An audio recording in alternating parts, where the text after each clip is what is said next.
la unidad 3, hablando de las miopatías. Entonces, ¿qué se define como miopatía? Es la enfermedad o trastorno muscular, siendo su principal característica la debilidad manifiesta, la debilidad muscular. Ahora puede ser proximal, bien, más cerca de la línea media, o distal, hacia los miembros. Entonces, vamos a tener la clasificación de las miopatías. Entonces, vamos a ver algunas y otras las vamos a ver en la unidad 4. Entonces, tenemos las miopatías primarias. Dentro de las miopatías primarias tenemos las distrofias musculares. Tenemos dentro de las hereditarias y tenemos las adquiridas como la miositis. Por ejemplo, la dermatomiositis, bien, que es una enfermedad inmunológica o autoinmune, donde hay un proceso de inflamación muscular, eso lo vamos a ver más adelante. Tenemos las atrofias neurogénicas, atrofias a nivel de la médula espinales, o sea que por ejemplo selectivamente atacan astas anteriores, astas posteriores, como las infecciosas, como por ejemplo la poliomielitis, que el poliovirus que destruye las neuronas de las astas anteriores, las neuronas motoras. ¿A nivel de quién? A nivel medular, a nivel espinal. Entonces, la atrofia neurogénica, la motoneurona espinal que ya mencionamos, las polineuropatías, tenemos la enfermedad de Charcot-Marie-Tooth, que entra dentro de las distrofias, que vamos a ver posteriormente, y la que ya hablamos de la Guillain-Barré, dentro de las polineuropatías. Entonces, vamos a tener cuando el problema es a nivel de la placa motora, la unión mioneural. Entonces tenemos característicamente el síndrome miasténico o miastenia gravis. Entonces, vamos a hablar de las distrofias. Las distrofias son trastornos heredados, es decir, por una característica genética, por debilidad muscular progresiva. Entonces, fíjense, la distrofia muscular por excelencia es la distrofia muscular de Duchenne. Entonces, la causa o etiología es un defecto genético que está recesivo ligado al cromosoma X. Recuerden que hablamos que según las leyes de Mendel, la parte recesiva es cuando de padres a hijos, solo un 25% de los hijos del 100% heredan la característica, eso es recesivo. Dominante cuando el 50% de los hijos heredan la característica. Entonces, vamos a ver que el padre siempre aporta el cromosoma XY, la madre el X, y la madre es la portadora de la distrofia, del gen de la distrofia muscular.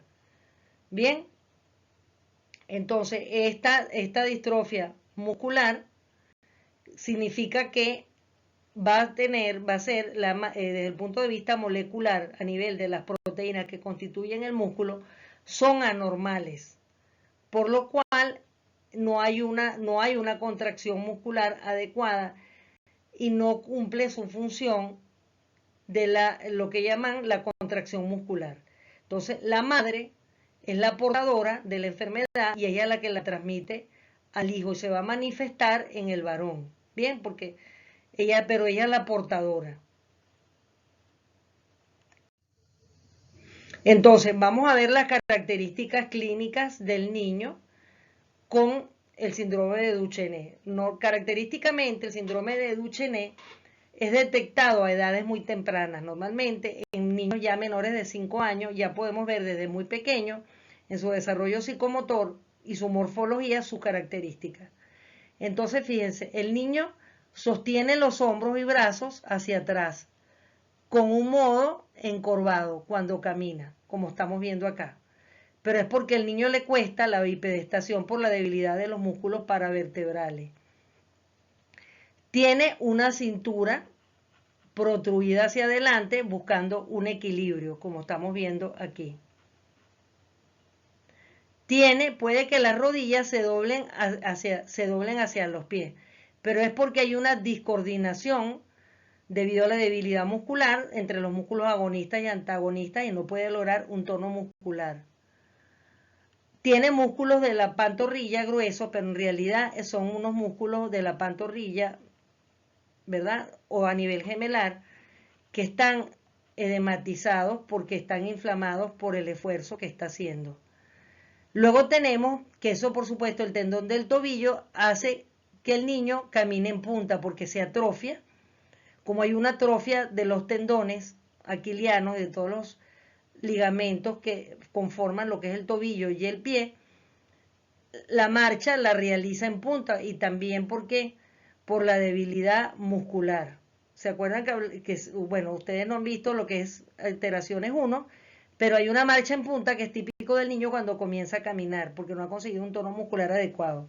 Aquí la marcha en punta es como una marcha compensatoria, debido a todos los problemas de locomoción que tiene por la atrofia muscular. Por supuesto, a la cadera tener unos músculos de las nalgas los tiene débiles y hay un desplazamiento de la cadera hacia adelante, entonces a la barriga se ve prominente. Y también hay una gran debilidad de los rectos anteriores del abdomen y puede haber lo que se llama una diátesis de los rectos. Entonces se ve un abdomen laxo. Tiene los muslos delgados y débiles como sobre la parte de enfrente, porque es el desplazamiento de todo el eje del peso corporal hacia la parte posterior, tratando de mantener una compensación para lograr alguna estabilidad en la marcha. Falta de equilibrio y se cae a menudo, por supuesto, por todo este problema biomecánico. Es torpe, su marcha es torpe, se tambalea y tropieza al caminar. ¿Por qué? Porque no tiene capacidad de corregir el movimiento por todos los problemas biomecánicos que presenta. Entonces, fíjense, es importante, y esto es algo que es patognomónico o un signo característico de la enfermedad de Duchenne, que es el signo de Gowers. El signo de Gowers es que el niño tiene una gran dificultad en ponerse de pie, en mantenerse en bipedestación. Entonces, fíjense cómo el niño, este es el niño, entonces él primero, miren, como por la debilidad que tiene en los músculos y por la distrofia, entonces él primero va a adoptar esta posición, va haciendo un palanqueo, un mecanismo biomecánico de palanqueo, buscando una sustitución y auxilio en los miembros superiores, que sería propio de un niño de mucho menor edad, pero estamos viendo, por ejemplo, que este niño es un escolarcito, entonces logra simétricamente incorporar un miembro, logra estabilizar la propiocepción, que está alterada, porque recuerden que en los tendones están los órganos de Corti, y las señales que está mandando de propioceptiva son imperfectas, por eso también le cuesta lograr el equilibrio, no es nada más la distrofia.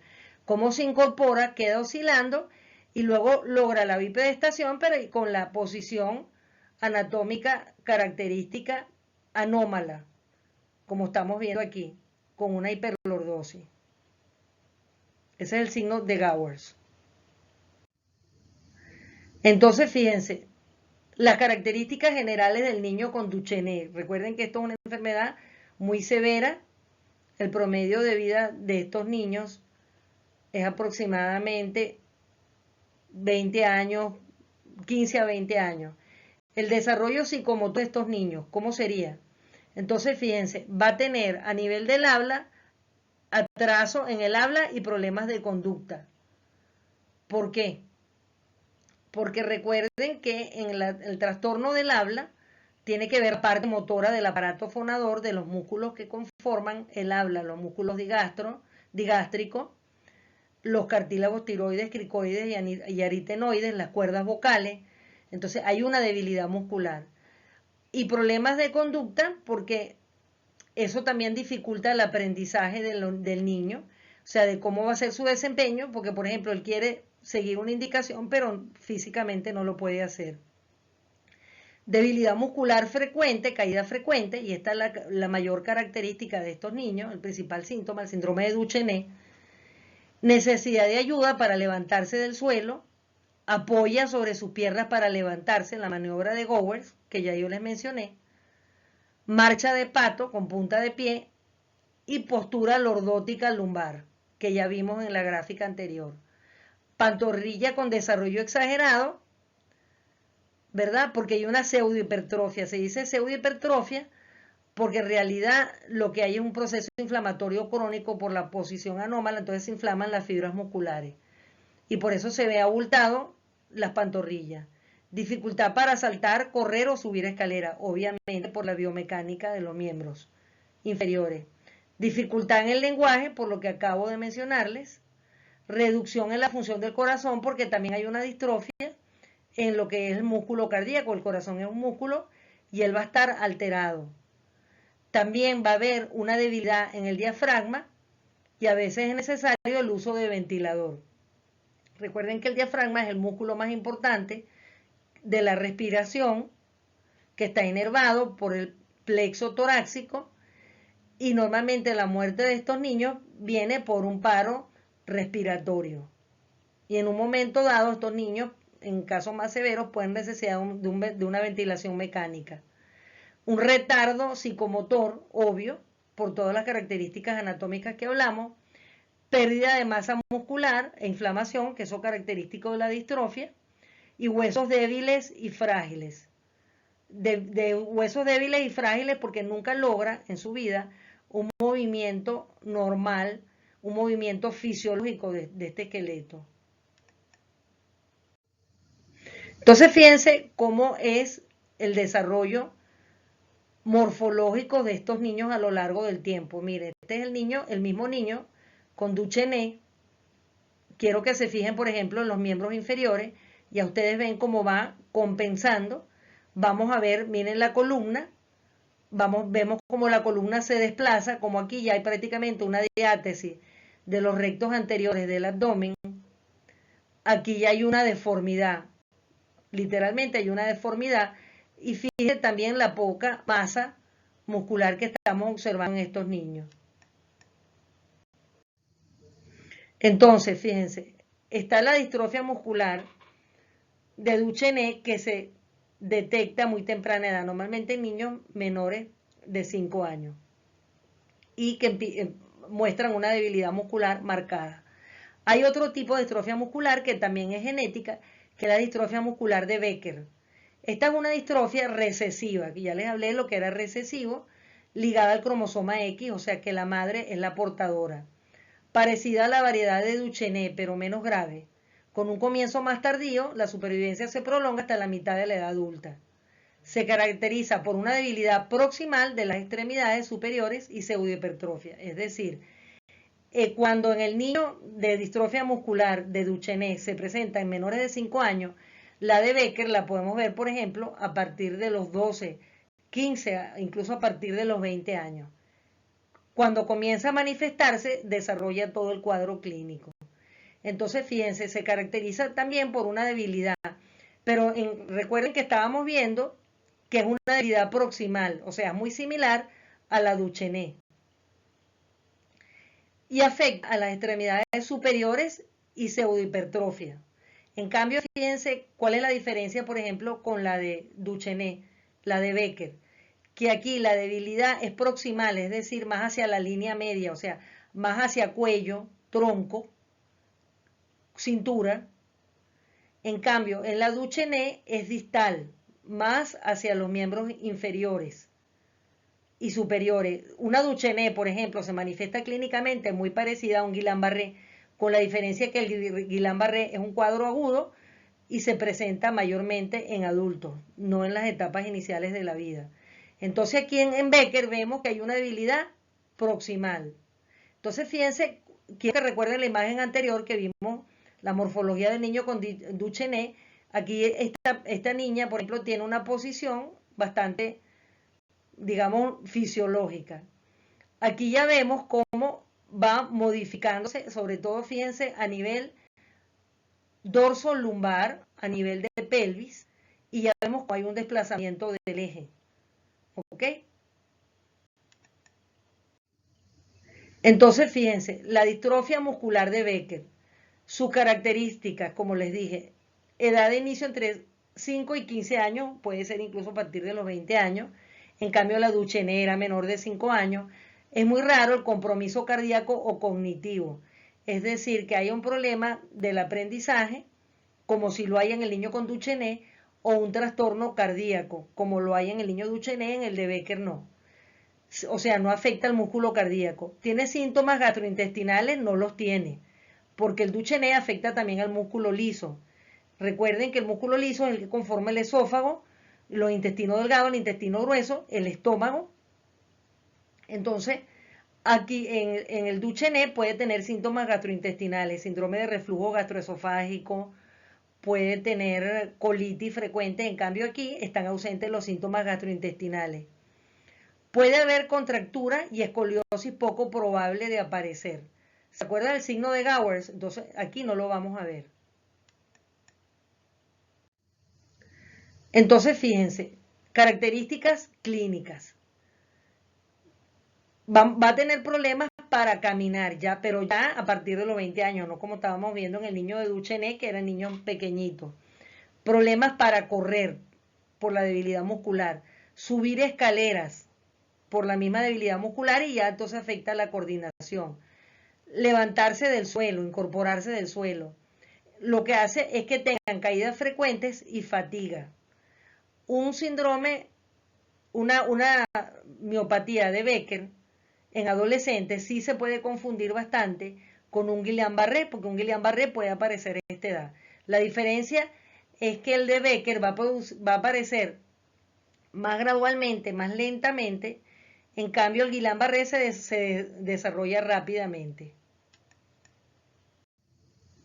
Entonces vamos a recordar en la fisiopatología de las miopatías y de la distrofia muscular en particular, lo que es un músculo normal, como estamos viendo y como es un músculo atrofiado, es decir, que tiene una menor masa y por supuesto el tono muscular que genere la fuerza muscular es menor. Entonces, vamos a recordar el diagnóstico de las distrofias musculares. Entonces, esto es un algoritmo que podemos plantearnos, una manera de abordar y de analizar un paciente que sospechamos que tiene una distrofia muscular. Entonces, a nivel clínico, o sea, y esto ya sería el médico, ¿verdad? Si tiene una CK elevada, esto es una fosfatino-creatinoquinasa. Esta creatinoquinasa es una proteína propia del músculo.